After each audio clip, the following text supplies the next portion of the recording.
Purple Warriors podcast. I'm your host, Ali Sugars, and thank you for joining us.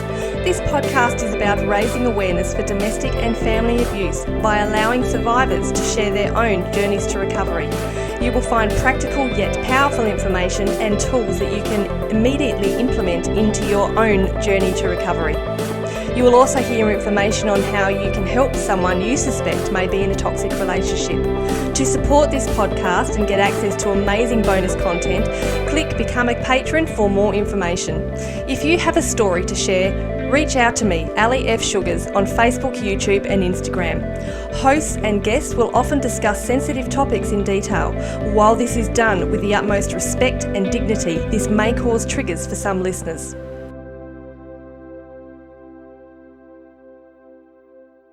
Hello everyone and welcome to today's episode of the Purple Warriors podcast.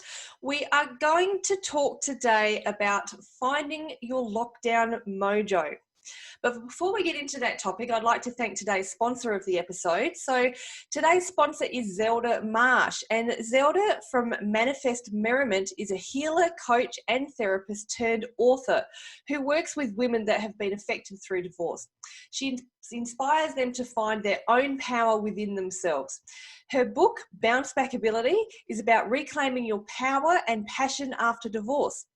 It's about a woman's journey of survival through all types of abuse as a child, mother, and a daughter to divorce. It's about women doing the right and the wrong thing as long as we manage to bounce back and not hold the burden of shame of our past. She also runs a wellness centre with Lindley Sullivan, which provides healing, Pilates and workshops. And you can find out more about Zelda and the new wellness centre at manifestmerriment.com or zeldamarsh.com.au. So today we are going to be talking about finding your lockdown mojo. Now, there are so many different scenarios at the moment happening, as we all know, right throughout the world. You know, people are working from home when they may not have been before. Parents, whether single, married, de facto, whatever, are being kind of, forced into the situation of homeschooling their children. Finances are a struggle for so many people now. And of course, unfortunately, we still have a lot of people in abusive and domestic violence relationships that are kind of forced to be isolated in that experience. Pressures are also being put on other relationships of all kinds, like never before, and oh my God, let's face it, the whole world is changing. We are literally, as the saying goes, we are all having to find a new normal.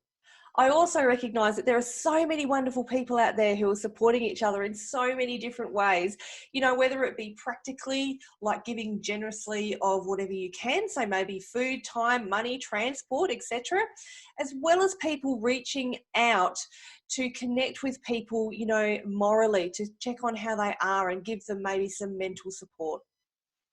And if you're anything like me, your inbox is flooded with people reaching out to provide all sorts of helpful advice and knowledge, or discounted products, home ideas for the children, things that they can do, and all kinds of other supportive messages. And it's the same each time I log on to my social media, my Facebook account, or whatever social media account that is. I have lost count on how many invitations I have had to join all kinds of different, COVID-19 support groups, both within my local area, nationally and internationally. And it doesn't necessarily just have to be, specific COVID-19 groups. It's also existing groups, just sharing the love so much more and just supporting each other and bringing each other in to help each other in this time of need. I find myself being invited to numerous Zoom meetings with friends, business colleagues, church groups, craft groups, networking groups, free online trainings, and I'll tell you the list goes on. It's amazing. I actually hated to do it the other night, but I had to decline a catch-up meeting with some beautiful friends of mine simply because I was just totally zoomed out from a day full of other meetings and catch-ups. I actually found that I just could not face another square screen. What I actually think What do you think of this, people? I think that someone should maybe invent a round computer screen, you know, like the Play School window. Maybe it's something I should patent and get on it and make some money out of it. Who knows? But whenever I've been speaking to people lately, I have been making a point to ask them how they're feeling and how they're going with everything. And when I ask this question, pretty much everyone is replying in the same way, that they just feel really overwhelmed with everything that's happening right now. And you know what? Fair enough. So I got to thinking on this word overwhelm. How am I feeling? And I was thinking, am I feeling overwhelmed? Well, the answer to this is yes, but probably not totally in the way that people would automatically think. In my opinion, it depends on how you look at it. Put simply, if you focus solely on how bad you're feeling and all the negative that's happening around you, you're going to feel like crap because you're focusing on the crap. Now, don't get me wrong, you know, like everybody else, I certainly have my moments of negative overwhelm. I'm human. But to counteract that, I choose to focus on the upside of this moment in time instead. And, you know, what I mean by that is to be overwhelmed with all the positivity and the love that the whole world is showing to each other right now. And what I mean by this is overwhelmed with people's kindness, overwhelmed with people's compassion, and the amount of love that we are giving to each other in whatever way that is, all those things that I've mentioned before. But we're giving to people that we don't know. It is absolutely incredible. And it's people giving to each other from all over the world. I've had catch-ups with a bunch of business people from my church, which is, you know, actually something that might not have happened if we weren't in this position at the moment. It is actually a national church. It's even an international church. And a wonderful man has put this initiative together so that business people can come together and check in with each other and see how we're going. But not only that, you know, we're giving each other tips on how we're getting through this time, business-wise and personally as well. I've met people from all over the world. I recently met a beautiful lady in America who's isolated at home in New York, and she has a toddler and her husband's a firefighter, you know, and we got to talk about how she's going. And I hope that I provided her a bit of moral support as well. So just these incredible stories that I'm hearing from people, I just can't tell you how literally overwhelmed with everybody's kindness to each other I am. And, you know, in a weird way, even though I said about the Play School round windows, I actually look forward to jumping on these square windows, you know, the Zoom windows each day. And I'm learning so much about so many people. And in that way, I'm loving it. And I'm overwhelmed by the love and the compassion that we're all showing for each other. Hopefully this all won't stop though when all this starts to calm down, and when it does calm down. I generally hope that it's the start of, you know, a new and wonderful world, the way of the world. But that, of course, remains to be seen. But I just want to say to you that if you are feeling overwhelmed in that negative sense that I mentioned, if everything's getting on top of you, I'd love to be able to help you overcome that feeling of overwhelm and direct you, you know, in a way to feel overwhelmed in a good way, like I've been talking about, and focus on the positives rather than the negatives. So I'm going to talk about today some really, really simple ways that you can stay mentally well through this time as best as possible while we're isolated at home. So the first thing I'm going to talk about is self-talk. Listen to the words that you are using and saying to yourself about yourself. This is something that I personally constantly have to focus on. When we pay attention to what we say about ourselves, we often notice that, you know, we're saying really negative things about ourselves, and they're not very nice. You know, like even yesterday, I have to admit, I caught myself. I did something that was, it was just a bit silly. And I said in my mind, oh, you're an idiot, Ali. I had to catch myself when I said that and stop and go, no, no, no. You just made a mistake, and that's okay.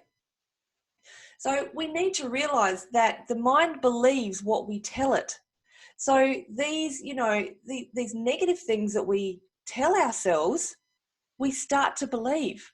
So rather than believing these negative things, turn them around, turn them into an affirmation. And I know that, affirmations is a really, really trendy word at the moment, but I'm telling you, they really do work. But you can actually take those affirmations one step further. And I use what I like to call mirror play. And I know that a lot of people refer to it as mirror work, including the late, great Louise Hay. But I personally take the word work out of it and replace it with play, because I just find that it creates a lot more fun. So a way that you can do this mirror play is first thing in the morning and last thing at night before you go to bed, go to the mirror, whether it be the bathroom mirror, bedroom mirror, wherever, look yourself directly in the eyes and say to yourself, I love you, your name. So I love you, Ali. I love you, Michelle. I love you, Julia. So now I have to be honest, this is not going to be an easy thing to do at first, particularly if you are really having a hard time mentally. But trust me, persevere with it. It does get easier. When I actually started doing this, I cried every time I did it. But I did persevere. And now my mirror play in the morning is actually something that I really look forward to, because I look forward to telling myself that I love you, Ali. And take it a step further again. If there's something particular that you are struggling with about yourself, turn it into an affirmation and repeat that affirmation to yourself in the mirror while you look yourself in the eyes. So as you all know, I like to use myself as an example. Now, something that I have personally battled with throughout my life is my weight. But rather than thinking, oh my God, I'm so fat, I'm so ugly, I can't stand it, I feel frumpy, all those things that might go through my head, I will instead go to the mirror in the morning and I'll say to myself, Ali, I love you. You are beautiful. You are wonderful. You look stunning today. And what that actually does is the more we say these positive affirmations to ourselves, the more we begin to believe it. The more our mind starts to believe it, and the better we start to feel. So the next time you find yourself feeling down on yourself for whatever reason, I challenge you to do some mirror play. Start today. It is an incredibly simple but incredibly powerful tool. So the next thing I'm going to talk about is keeping a normal schedule as much as possible. As I said, I acknowledge that life is changing on a daily basis for everybody at the moment, and keeping a schedule may not be the easiest thing to do. And some people are probably saying, Ali, what even is a schedule, right? I hear you. And believe me, I have actually been asking myself the same thing a lot lately. But we can still do it to an extent. We can still get up at a regular time each day. We can still prepare for the day. We can still sit down, have some time to ourselves, enjoy some breakfast with our family. If we're working, we can still, start work at a regular time. Hopefully finish at a regular time. If you're homeschooling your children, it's probably quite a useful thing to do, would be to keep a schedule, I would think. However, on this particular topic, I don't want to comment too much because, as you would know, my children are grown adults. I'm not living that experience at the moment. I don't have my children home. I'm not homeschooling them. So, it's not something I want to comment on. However, If anyone is interested in, knowing how people and wanting some resources in how people are surviving homeschooling their children, I do have some incredible people that I can put you in touch with, and I would welcome you to reach out to me and I can put you in touch with these people. So also be kind to yourself. Understand that the schedule that you set for yourself, it doesn't have to be set in stone. It might not always go to plan. And if my days are anything to go by, they generally don't. But you know what? It doesn't matter. We don't have to strictly adhere to it minute by minute. It's a guideline, but it certainly helps us to have that little bit of extra structure in our day. I know that when I was recovering from my workplace experience, I got out of my schedule for quite a while because I was in quite a deep depression. But when I made the choice to deliberately recreate a schedule for myself, and I did stick to it as much as possible, that was when my recovery journey actually really started to happen. And I did feel a whole lot better when I had a plan ahead for the day. Even, as I said, if I didn't strictly adhere to it, it was fine. Now, in the schedule, I would say to you, please allow yourself breaks. Please put in break times. Now, there's several things I want to talk about breaks. First of all, you're allowed to take a break. Actually, it is necessary. I work from home on a normal basis anyway, and one thing that I have to do on a daily basis is scheduling my lunch break, because if I don't, I will literally forget to eat. I have an alarm that goes off reminding me to get up and go and have lunch. So for me, it's an absolute necessity to use that part of the schedule. And another part of this is maybe, watching the news and keeping an eye on all the world information. Now, we can actually do this so much that it all just gets too much for us. And this is where that negative overwhelm can definitely kick in.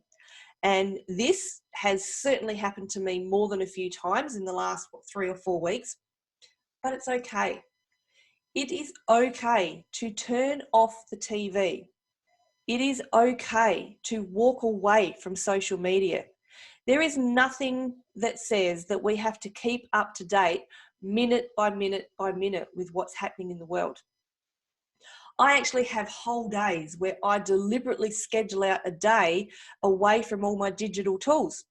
I do not turn on my computer or my TV. I turn my tablet off.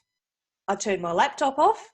The only thing that I leave on literally is my phone, just in case my children rings, which I would think is logical. But my goodness, it feels so good to just walk away from all that technology for a while. I feel so refreshed when I come back to the technology the next day. And what I find is that I'm not constantly thinking over the world situation and what's happening throughout the day. I'm doing some gardening, which I'm not very good at, but ironically, I do enjoy it when I get out there to do it. I do some baking. I do some craft. I do some puzzles. I might do something around the house that's needed doing that I've put off more than a few times. I even tidied up my office the other day, which definitely needed it. And I'm actually finding that, by doing these things that I probably wouldn't have normally done, it's actually so much fun.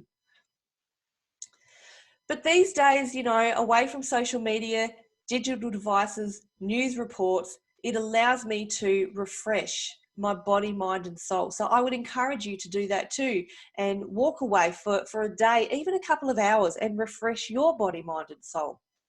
Another thing that I've actually started to do is, rather than constantly having the news on in the background, I will maybe go and watch 5 minutes in the morning on the TV, 5 minutes of news, just to catch up with what's happening. And then I'll turn the TV off. And then at night, maybe after I've finished work or whatever, I'll turn on the TV or the radio. I'll get the latest news, 5 minutes, and then I'll turn it off. Walk away. Because, again, otherwise, if you are constantly bombarding yourself with all this stuff, and it's going into your brain, what's going to happen? Yep, negative overwhelm. And of course, that's not good for your mental wellness. So allow yourself to take a break when you need to. And again, schedule it in your calendar. If it's in writing, I find that we are much more likely to put it into practice than if it's just simply in our minds. Now, here's one that I love to talk about. Laughter. Laughter is truly the best medicine. It really is. It is good for the soul. It gets our happy hormones working for us, our endorphins. It helps release stress. And there are a lot of different ways that you can create laughter for yourself. You can sit at the table with your family, play games, tell jokes, family time in the backyard. My family in particular loves to sit around the table and come up with the best or / the worst dad jokes possible. And oh my goodness, apart from the fart jokes as well, but it's hilarious. We always end up just wetting ourselves with laughter. We sit and play board games with each other and just crack up laughing because we're all so bad at them. Or maybe I'm bad at them. Maybe not everyone is as bad as me. But, you know, we can watch a funny movie, watch a sitcom. There is a lot of funny stuff on TV, Netflix, YouTube, whatever. And it doesn't have to relate to what's, you know, to coronavirus or what's happening in the world today. There are lots of different funny things going on in the world that have nothing to do with coronavirus. Personally, I love a good cat video. Anything that makes me laugh like a cat video. My partner, Craig, and myself, we make a point of sitting and eating dinner together every night, watching a couple of episodes of our favourite sitcom and just having a good old belly laugh.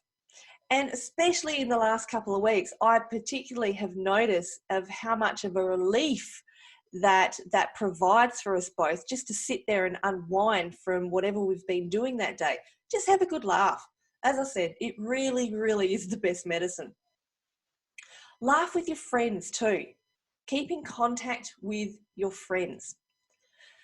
Thankfully, we have tools available to us right now, you know, such as FaceTime, messaging, Zoom, as I mentioned. We have the internet, which we did not have 30 years ago. We have our phones. You know, we can still keep in touch with people. There's no reason why we can't keep in touch with people. We may be isolated at home, but when you think about it, we're not really isolated because we do have all these tools. Zoom, I keep mentioning, I think has become my new best technical friend. And, you know, if you want, you can even go old school and do the 2 cans with a piece of string in the middle. Show your kids how to do that. I reckon that'd be a good laugh in itself. But if you are feeling down as well, reach out and contact a friend for moral support. If you see someone who's going through a difficult time, if you know they're going through a difficult time, ring them, contact them, see how they are, have a chat with them. But when you are having these conversations with each other, be really mindful of what you're talking about within that conversation. So yes, of course, you want to allow each other to express yourself and how you're feeling at the moment, but be careful not to focus on the negative aspects of that conversation. If you can, try to direct the conversation towards something positive and end the conversation that way as well. I mean, the whole idea of keeping in contact with each other is to uplift each other, provide that mental support with each other. So I have realised in many of the conversations that I've been having with people, we will discuss what's happening and we'll talk about it, but we won't focus on it. It's kind of like, okay, we've got it out of our system, but now we're going to talk about something else positive. How can I help you? What can I do to help you? What do you need? Stuff like that. And then we'll talk about something good that might have happened in our life, in our day, rather than focusing on the negative. So always try to, if you can, end that conversation so that you both walk away feeling so much better. But, I do encourage you, stay in contact with your friends. It is really important to do this, especially right now. And we do have great access to a lot of these fantastic tools. I have actually said to all my friends that when we finally catch up, we're going to have to meet somewhere with a soft landing, because I tell you, I am just going to run at them and tackle them all for a hug. So that's going to be interesting when that happens. The next thing is to make sure you keep moving. Moving and exercise is not only good for, of course, your physical health, but your mental health as well. Please don't do what I did when I first stopped working and went into a major depression. Don't become a couch potato. What I did was I did literally become exactly that, a couch potato. And, there is now, I'm ashamed to say it, an arse print firmly indented on our couch because I did not move for at least 6 months. Please don't do that. It is not healthy for you. I know that we might be tempted to, but it's not good for you. We still do have access to means of movement and exercise. Don't sit still. Keep moving. We are still able to go out for walks, and I have to say, one thing that I have absolutely loved lately is when I have been out for walks, have you noticed how much more friendlier people are? I've walked past complete strangers, the postie, all types of people, children. We're all saying hello to each other. We're all just nodding, saying, how you going? Have a good day. All that type of stuff. It just creates just such a happy atmosphere, and it actually makes you want to get out and go for more walks. There are also movement tools that you can do at home. I know that my beautiful daughter, she is now doing yoga classes digitally online. So she does that twice a week. She's got a membership that she does. So there are, gym exercises that you can do at home with stuff that you have at home. You don't have to go to a gym with all the fancy equipment. There's exercises that you can do at home to stay fit and keep moving. Now, the next thing is meditation. Oh my God, I love meditation. Every time I say that word alone, my whole body relaxes. It is one of, I think, the easiest techniques, and definitely one of my favorites. Now, this is going to help with several things. It helps with your mental clarity. It helps reduce self-confidence. It alleviates anxieties, which a lot of us, of course, have at the moment, and it helps us become more productive.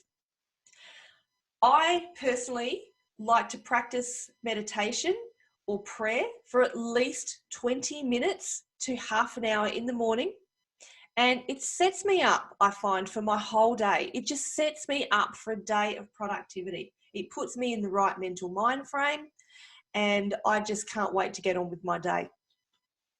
Meditation at night before bedtime also helps you sleep. It's brilliant. It's a win-win situation.